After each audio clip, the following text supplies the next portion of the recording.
Did you know that you can use a phaser to turn this into this?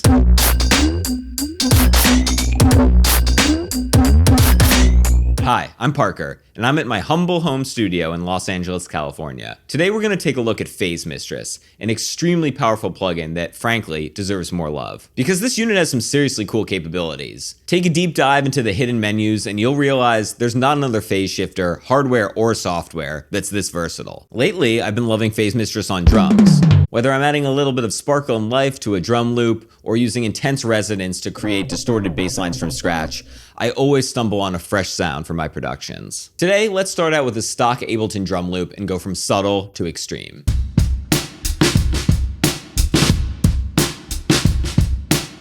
First, let's search for PhaseMistress and drag it onto the track. I'm going to use the plugin in rhythm mode, and quarter notes is fine since it's a basic beat and I'm working with the kick and the snare. And I'll keep the MIDI switch flipped on so that PhaseMistress locks to my track's BPM. Gonna make sure the mix is all the way up and the mod is all the way down. With no modulation, the phaser won't be moving. Then we can use the frequency knob to find the best static pitch to emphasize in the kick. FYI, you can click on any parameter's name to reveal its numerical value.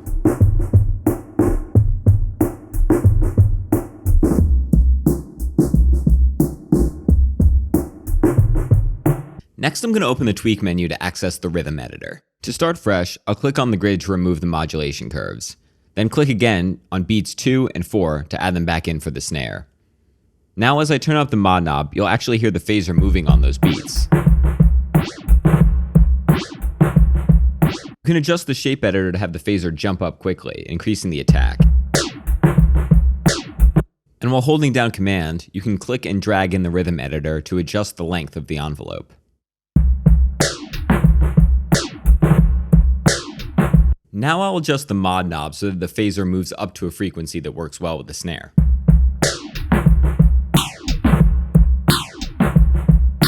Here's the really fun part. PhaseMistress has a ridiculous number of styles to choose from. Some inspired by classic hardware units, and some with totally unique phase characteristics exclusive to this plugin. You have access to all these by opening the Style Edit menu. Click on a name that catches your eye, or use the arrows to scroll through.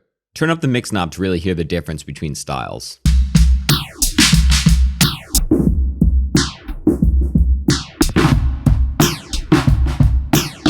This is a great way to find a character that perfectly fits your sound source. The tweak menu also lets you choose from 8 different analog style algorithms. These determine the saturation characteristics applied to the audio signal. When you drive the input, the saturation occurs before the phasing effect, and the added harmonics can make the effect of the phaser more pronounced.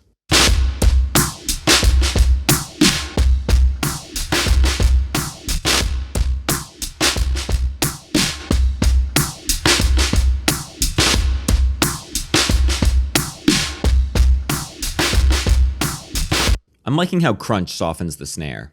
It's also super fun to experiment with the left-right offset. This creates a difference in the phaser's frequency between the left and right channel and can be a refreshing approach to stereo widening. Let's blend the dry signal back in and listen.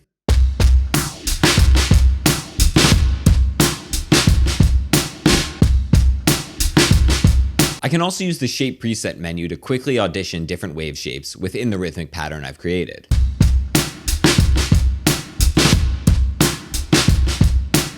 And I'm going to fast forward through a bunch of fiddling around. So here's where I ended up. Phaser style breath 4, analog style dirt. I reversed the polarity of the frequency mod to change the direction of the phaser's movement. Adjusted the shape editor, lowered the fundamental frequency so that the kick felt roomier and longer, and then adjusted the mod to give the snare a clap-like character.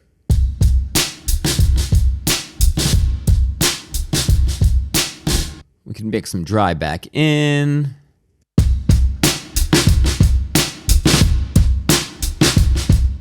Bypass it.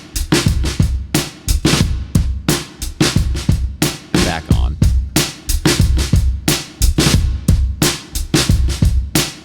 Very cool. I would say, however, that this technique falls under the sound tools category.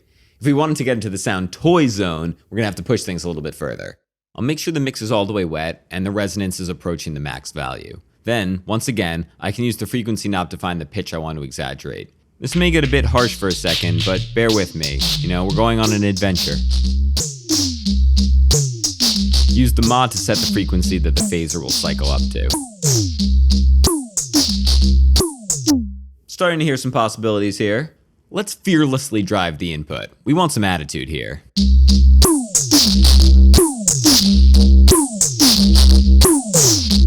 Instead of having the phaser modulation timed with the snare, maybe I'll change the shape and then hold Command, click, and drag to have it ramp up over the back half of the bar.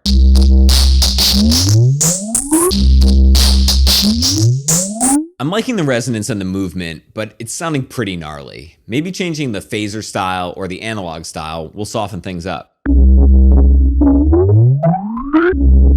Okay.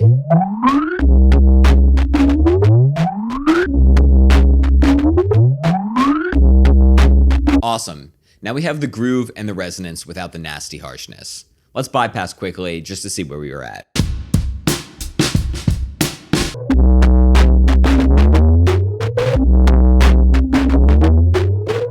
Maybe I'll try dropping the unprocessed original loop underneath this.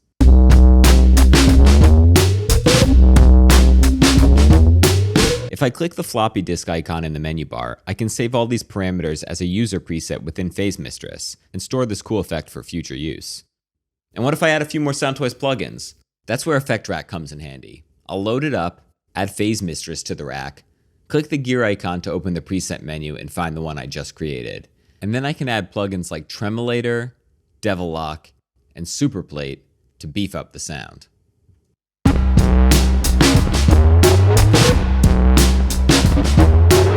You can also try your custom PhaseMistress preset on other sound sources. Here it is on a different stock drum loop from Ableton.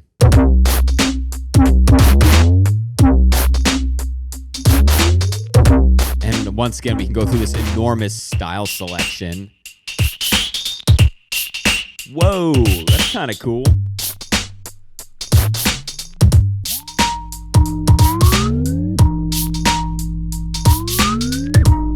Okay, I hear this, maybe I want to tune it a little bit.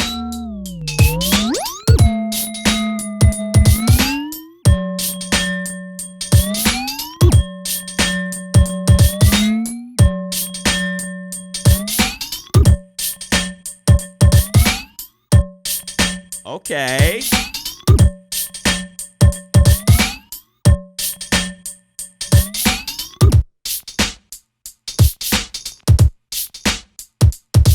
As you can see, phasers have potential far beyond the retro lasery sounds they're most known for. By diving into the hidden depths of PhaseMistress, you can generate snarling bass lines and unexpected percussion parts from a simple drum loop, and then maybe combine them together. Hopefully you've gotten inspired to experiment with this incredible plugin. And if you're looking for more ways to get the most out of PhaseMistress, give Soundtoys a follow and stay tuned for the next video in the series. Thanks for watching.